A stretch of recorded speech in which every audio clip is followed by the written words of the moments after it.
Hey, what's going on everybody? Thank you for clicking on the video. My name is David Pendleton and today I'm going to walk you through my very first tournament ever on Golf Impact. This is going to be the amateur division as I just got promoted earlier this week.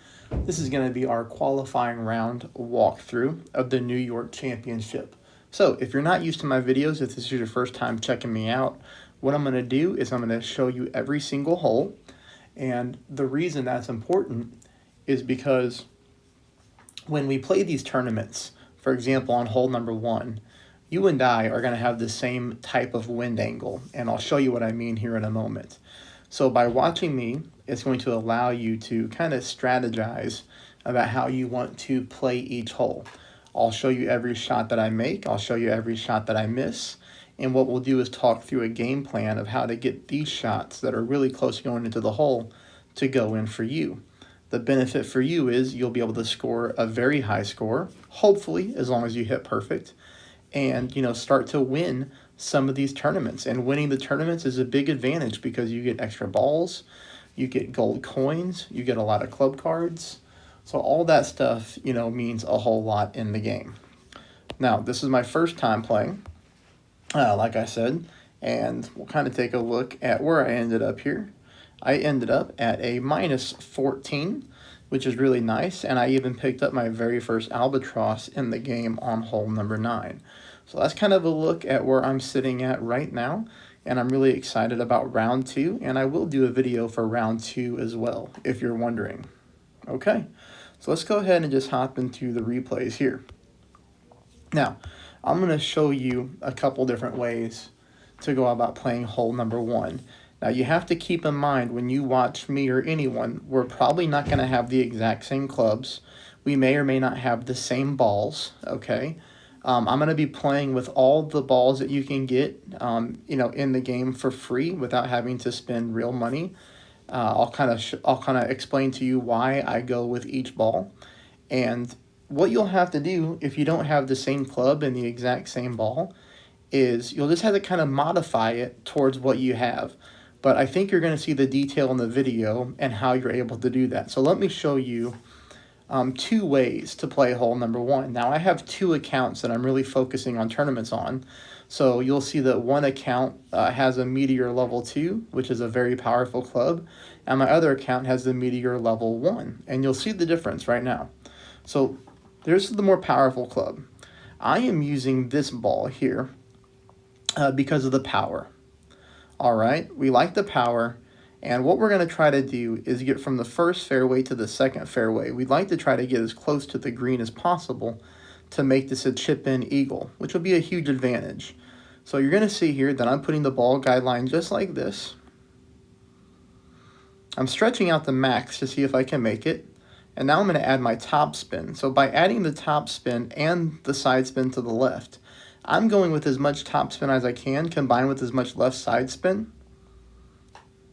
You see here that I'm using overpower, and then I'm using a lot of curl. Now, if you want to try to duplicate what I'm doing, you're going to notice a couple things. One thing is the curl on my ball. Take a notice here that the right edge of my ball, right here, is right here against the outside. Let's call that the adjustment zone window. That's called curl, so I'm using left curl. And then from here, we're trying to hit perfect, which we do. And we drive this ball very nicely up the fairway. We roll through the rough, and we get onto the top of the fairway here. That's going to leave us for a very short chip-in. Now, with this being a par 4, if we pick up the eagle, that's a huge advantage on our scorecard. You're going to see how I play this hole. I'm going to go with full backspin with no side spin. Okay, full back, no side spin. I'm aiming my ball guideline directly at the hole. And now, because we're getting 3.3 mile per hour wind, I'm going to adjust for that. I'm going to move my screen around without touching the target yet until that wind arrow is blowing exactly north. I'm not going to go into the reason why we make the wind arrow blow north, but just understand that's the way these games are played, and that's what you need to do. And now I pull my rings, or my rings, to adjust for the wind push. Here, we get this ball to go right into the hole, okay? Now, here I tried to do the same thing on my other account. Same ball, same top spin, full side spin, max overpower. This time I didn't put any curl on it. And I don't think that it would have mattered because I don't think I had the power to get through. Now, the thing that I like about this game is hitting the rough is not a big deal. It's actually pretty easy to hit perfect out of the rough, which means we can go for shots like this.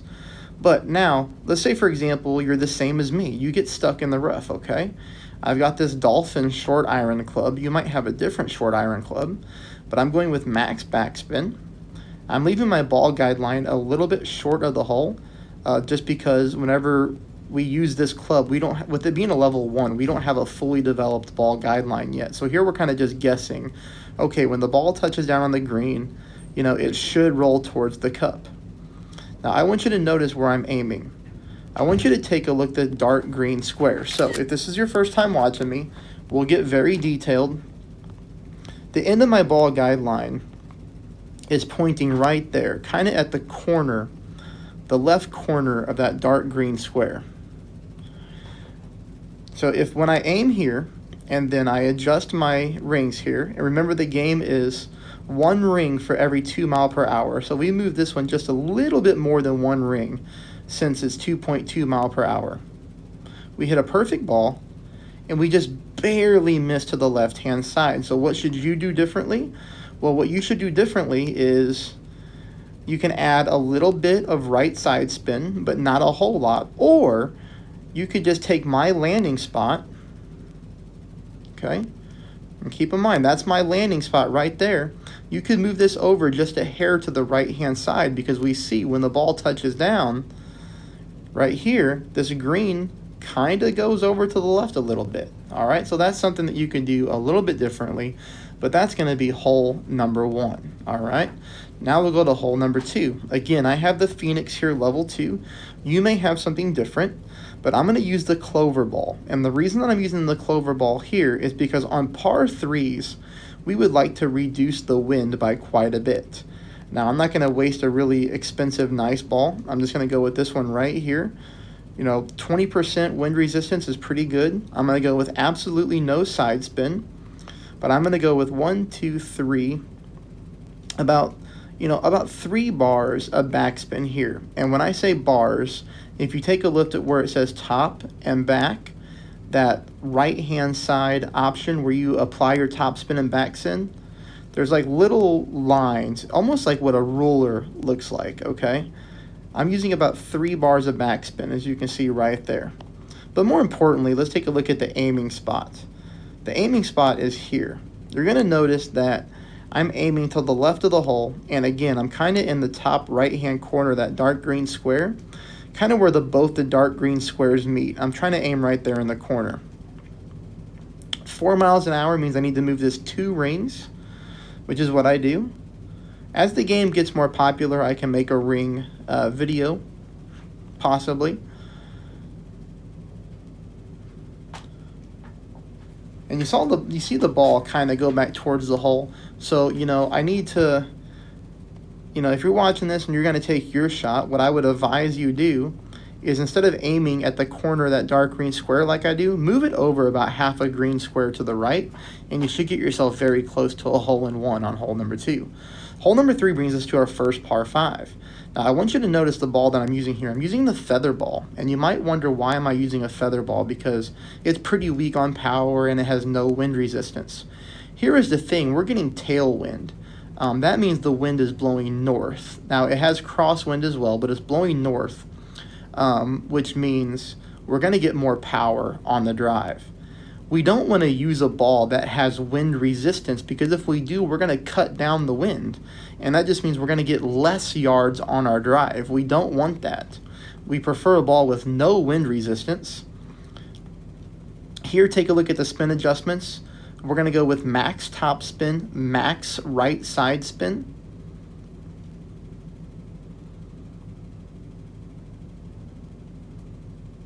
Here's a little trick. Okay, I'm going to adjust for the wind. Oops, sorry. Here you see me adjust for the wind. And then I turn my screen around and I push my target back up. The reason that I do that is because I want to get maximum distance on my drive. Here we're going with max overpower. Same thing with the curl. This time is different. This time I've got the left edge of my ball touching the outside right edge of the target zone. Perfect shot, and we rock this thing up the fairway. Leaves us for shot number 2. Shot number 2, you're going to kind of see how I play it here. This is again about 3 bars of backspin, just a tad more, no side spin at all. You can kind of see here, where I'm aiming. The aim point when we go for these extra drops, okay? So if we were to hit this albatross, that's considered an extra drop. My aim point is crucial for you to try to figure out how I miss and how you can make. Perfect ball. And look how close we come in for an albatross. So let's take a look at exactly where I aimed so that you can try to get this ball to go in the hole for you. So right there you see my aim spot. Again, using the dark green square as a reference, kind of almost in the corner of it. So it's one dark green square below the pin. If you look at where the flagstick is at, there's a light green square below it, then a dark green. I'm aiming in the corner, bottom left-hand corner, that dark green square. If you were just move this over just a hair to the right-hand side, that ball would have gone in the cup for an albatross. So that's what the point of these videos are. This is what we're trying to accomplish, to help give you a look at these holes and try to put up better scores. This is a very short par 4, okay? On a short par 4, we're going to be using a more powerful ball. That's why I'm going with this ball here. +6 on the power. The wind resistance doesn't really matter because we're not getting any form of tailwind. We're getting perfect crosswind. The wind is blowing from left to right. So we just would like the power of this ball here. And we're going to go full top spin, full side spin to the right. You notice where I'm putting my target at. Almost that yellow ring right there is almost by the rough line. I pull my rings and then I push back up to max to get the distance. Full overpower, same thing with the curl on the ball. And we rock this thing up the fairway really nicely. We get a great roll here, getting almost all the way to the fringe. This is going to leave us for a very short chip-in shot to get that extra eagle. Here, I'm going with the max backspin shot again. I'm putting my ball guideline right into the middle of the cup, just like that. 3.8 mile per hour. Remember this game, for every 2 mile per hour, you pull 1 ring. So here, I'm going to pull just right under 2 rings. Perfect ball, and this ball goes into the cup for the eagle. Takes us on to the next par 3. This is our second par 3 of the tournament. Here we're getting a little bit of headwind. Now that means the wind is blowing back at us.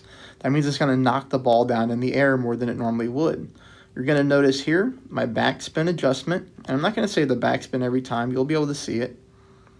Notice my aim spot. I always zoom in on my video so that you can see the aim spot right there. 3.7 wind, so we're going to pull this one almost 2 rings, but not quite.